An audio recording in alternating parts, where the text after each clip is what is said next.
Hey there, English learners. Welcome back to Mr. English Daily, your favorite place to grow your English through real, relaxed conversation. I'm Luna. And I'm Leo. And today's topic, small talk. Those little conversations that happen every single day with a neighbor, a coworker, someone in a queue, or the person standing next to you in complete silence. The dangerous silence. Yes, the one where your brain suddenly forgets every word it has ever known. Gone. All of it. Just gone. And the strange thing is, you do know English. You really do. But in that moment, your mind puts up a sign that says, closed. Come back later. Which is very inconvenient when you're standing in a lift with your boss. Very inconvenient. And honestly, that's exactly why we're talking about this today, because small talk looks so easy when other people do it. It really does. You watch two people chatting about the weather, a coffee, a dog, and it looks completely natural. But when it's your turn, suddenly saying, nice day today, feels like performing on a stage. With lights and an audience and no script. Exactly. And here's what I think matters most about this topic. Small talk is not actually small. No, it's often the beginning of something real. It can make a place feel warmer. It can make you feel more confident. And honestly, it can make everyday life a little easier. Also, it saves you from standing in a lift like a very polite piece of furniture. A very polite piece of furniture. I love that. Thank you. I worked hard on it. Leo, let me ask you something. When people feel nervous about small talk, do you think they're more afraid of making grammar mistakes or of feeling awkward? Awkward, without question. Same, because a grammar mistake is just a word, but awkward silence, that lives in your memory. It does. It replays. But here's the good news, and this is the whole point of today's episode. Small talk is a skill. It's not a talent you're born with. Right. You don't need a perfect personality. You don't need a perfect accent. And you definitely don't need perfect English. You just need a few simple tools, a calmer way of thinking about it, and a little practice. And that's exactly what we're here for. So, in this episode, we're going to talk about why small talk feels so uncomfortable, how to start it, how to keep it going, what to do when things get a little weird, and how to end a conversation with warmth. We'll keep it simple, natural, and completely real. And before we go further, if you're new here, make sure you subscribe so you never miss an episode. Share this one with a friend who might need it too. This is a B1 level episode, so don't worry about understanding every single word. Just listen, relax, and let the English come to you. And later, we have our word tour, where we'll slow down and go through the most useful words and phrases from today's conversation. So stay with us for that. But first, a question for everyone listening right now. When was the last time you wanted to say something simple, but your brain gave you absolutely nothing? That moment. If you know that feeling, this episode is made for you. So, let's start with the real question. Why does something so small create so much pressure? I think the biggest reason is that it happens in real time. There's no pause, no preparation. It's just you, another person, and that tiny window of a moment. And because it seems simple, people feel like they should be naturally good at it. Right, and when they feel awkward, they judge themselves immediately. So now it's not just a conversation anymore. It's pressure, self-awareness, and silence all at the same time. And silence can feel much bigger than it really is, especially in English, because then you're not only thinking, what should I say? You're also thinking, can I say it correctly? Will I sound strange? What if I freeze? And once all of those thoughts arrive together, the moment becomes much heavier than it should be. Which is why I think a lot of people struggle with small talk for the wrong reason. What do you mean? Well, most people think the problem is I'm bad at conversation, when actually, very often, the real problem is just tension. Too much tension for a very ordinary moment. Yes, because if you reduce a little of that pressure, the words usually come much more naturally. And that's where one idea really matters. Being at ease. Exactly. At ease means relaxed and comfortable, not fighting the moment, not trying to impress anyone, just being there. And here's what I love about that. Small talk gets easier the moment you stop treating it like a test. Nobody is grading you on your weather comment. Nobody has a clipboard. And the goal isn't to sound brilliant or clever. The goal is simply to make the moment feel easier for yourself and for the other person too. Because sometimes the very best small talk is just what makes someone feel comfortable. If you put someone at ease, you help them feel less nervous, less uncomfortable, more welcome. And people remember that. They remember the person who made the moment feel lighter. Not louder, not more impressive, just lighter. I love that. So really, the heart of all of this is small talk feels hard when we make it too big in our heads, when in reality, it often begins with something very tiny, a smile, a comment, one simple sentence. And once you see that clearly, the next question becomes, okay, so how do we actually start? And I think the simplest answer is this: start with what's already around you. The weather, the place, the situation, the long queue, the amazing smell from that bakery. You don't need a brilliant opening line, you just notice something simple and you say it out loud. And the way you say it matters just as much as the words. Yes, because people feel more open when you seem approachable. Approachable means easy to talk to, warm, open, not closed off. It can be your smile, your tone, your eye contact, even just the energy you bring to your first sentence. Right, there's a big difference between "it's busy in here today," said with a smile, and the same sentence said like you're announcing a disaster. Very different conversations follow those two. So, once the moment feels light enough, you can strike up a conversation. If you strike up a conversation, you start talking with someone in a friendly, natural way, not formally, not with a big introduction, just you begin. And some simple starters work really well. "It's so hot today. This queue is taking forever. That dog is absolutely beautiful." And the magic isn't in being perfect, it's in sounding human. Because people aren't waiting for a perfect sentence, they're waiting for warmth. Or at minimum, normality. Yes. And if someone listening right now is thinking, "but my English is too simple," that's actually a good thing. Simple is often better. Much better, because the goal isn't to impress, the goal is to connect. Okay, so the conversation has started. Nobody ran away. Excellent sign. Great. Now the next question. How do you keep it alive without making it weird? And I think the answer is be genuinely curious and listen. Because good small talk isn't only about starting, it's about responding. Exactly. If the other person gives you something, even something small, use it. Like if they say, I spent the weekend hiking. Then you can ask, "Oh, really? Do you go often? What's your favorite trail?" That makes the conversation engaging.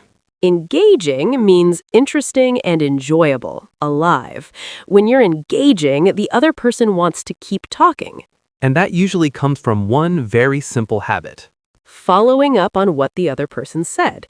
If you follow up on something, you ask more about it. You don't just let it drop. So instead of jumping to a completely new topic, you stay with what they offered you. Like catching a ball and throwing it back. I love that image, and thankfully, this kind of catch requires zero athletic ability. Which makes it perfect for both of us. But honestly, that's why some conversations feel so easy. Not because one person is amazing, but because both people are doing this little back and forth well, listening, then giving something back. And it doesn't have to be a huge follow-up either, just one small step. What did you think of it? How was that? Would you go back? Small questions, big difference. And when you do that well, people feel heard, which is one of the best feelings in any conversation. And that brings us to something really useful, the type of questions we ask. Because sometimes a conversation ends not because people are rude, but because the question had nowhere to go. Exactly. A question can sound perfectly fine and still kill the conversation instantly. Sweet little conversation killers. For example, did you have a good weekend? Yes. And now we both just stand here. It just collapses. That's why open questions work so much better. Questions that begin with what, how, why, or which. They give the other person space to actually answer. And to ask those well, it helps to be observant. Observant means good at noticing things, details, feelings, small clues. Like if someone mentions they just started a new job, An observant person doesn't just say, "Oh, cool." They hear an opportunity and ask, "How's it going so far? What's the team like?" And alongside being observant, be genuine. Genuine means real and sincere, not asking questions just because you feel you should, actually caring about the answer. People can always feel the difference between a genuine question and a forced one. A genuine question feels warm. A forced one feels like a survey. Please select your answer from the following options. Terrible energy. 0 stars. So the secret isn't just ask open questions, it's ask open questions with real curiosity, because that's what makes a conversation actually breathe. And once you stop trying to control every second of the conversation, something else gets easier too. The awkward moments. Ah, yes. Real life. Because sometimes small talk is lovely, and sometimes it just gets a little strange for no clear reason. Like when you say, "Oh, that sounds amazing," and the other person goes, "It really wasn't." And now you don't know whether to laugh, apologize, or slowly disappear. Your brain starts searching for a polite emergency exit. And that's exactly why the most important thing here is don't panic. A weird moment is not the end of the world. Sometimes people just need a little more time to warm up to each other. If you warm up to someone, you slowly become more comfortable with them. The first minute might feel stiff, but the third minute might feel completely natural. Or maybe the person is just a little unusual. Also very possible. Either way, stay light. Smile, breathe, answer simply, keep moving. You don't need to rescue every awkward moment. Some moments are allowed to be awkward, and once you stop fearing awkwardness, you become braver. And bravery matters far more than smoothness. Always. A slightly awkward, warm human beats a perfectly polished robot every time. Every single time. Now, a moment that makes many English learners especially nervous. When someone uses a word you don't know. Yes, and this part really matters because this is where a lot of people freeze completely. One unfamiliar word appears and suddenly half the conversation disappears. Because now your brain is trying to do two things at once. Stay present in the conversation and figure out what that word meant. So you have a choice. Pretend you understood, or ask. Ask. Always ask. Because asking is not weakness, it's communication. And most people are genuinely happy to explain. You can say, "Sorry, what does that mean?" Or, "Sorry, what do you mean by that?" And doing that actually makes you sound more articulate, not less. Articulate means able to express yourself clearly and effectively. And an articulate speaker isn't someone who knows every word. It's someone who knows how to keep the conversation clear. Which is far more valuable than pretending and getting completely lost. So if you don't understand, ask. It keeps the conversation alive, and it shows the other person that you genuinely want to understand them. And now the part many people forget completely. The ending. Yes, because starting a conversation is one skill, but ending it well is another skill entirely. Some people don't know how to leave, so they just keep standing there, smiling, while the moment slowly gets stranger and stranger. The eternal goodbye face. Exactly. But a warm, clear exit phrase works perfectly. Something like, "Well, it was really lovely talking to you. I should get going." Or, "I don't want to keep you, but it was so nice to chat." Warm, respectful, clear. And sometimes, if the conversation was especially easy and natural, you might feel like you really hit it off. If two people hit it off, they connect quickly and naturally, like the conversation just worked. Such a great feeling. It really is. But even then, end clearly and kindly, because a good ending leaves a good feeling behind. And prevents both people from being trapped in the car parking for 45 minutes. Vital social skill. Extremely vital. So maybe that's our final message for today. Small talk doesn't need to be perfect. It just needs warmth, A little courage. real curiosity. And kind timing.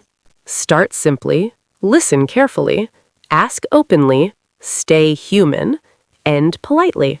And little by little, those small conversations stop feeling small. They start feeling like the beginning of something real. And that feels like the perfect moment to slow down. Because it's time for our word tour. Word tour. Let's go through the most powerful words and phrases from today's episode, slowly, clearly, with examples. First, at ease. If you feel at ease, you feel relaxed and comfortable in a situation. She felt more at ease once the other person smiled and said hello. Repeat, at ease. At ease. Next, put someone at ease. If you put someone at ease, you help them feel less nervous and more comfortable. His warm tone put me at ease immediately. Repeat, put someone at ease. Put someone at ease. Next, approachable. Someone who is approachable is easy to talk to, friendly, and open. She looked approachable, so I felt comfortable saying hello. Repeat, approachable. Approachable. Next, strike up a conversation. If you strike up a conversation, you start talking to someone in a friendly, natural way. He struck up a conversation with the person standing next to him in the queue. Repeat, strike up a conversation. Strike up a conversation. Next, engaging. Someone who is engaging is interesting, enjoyable, and easy to talk to. She was so engaging that the conversation felt completely effortless. Repeat, engaging. Engaging. Next, follow up on.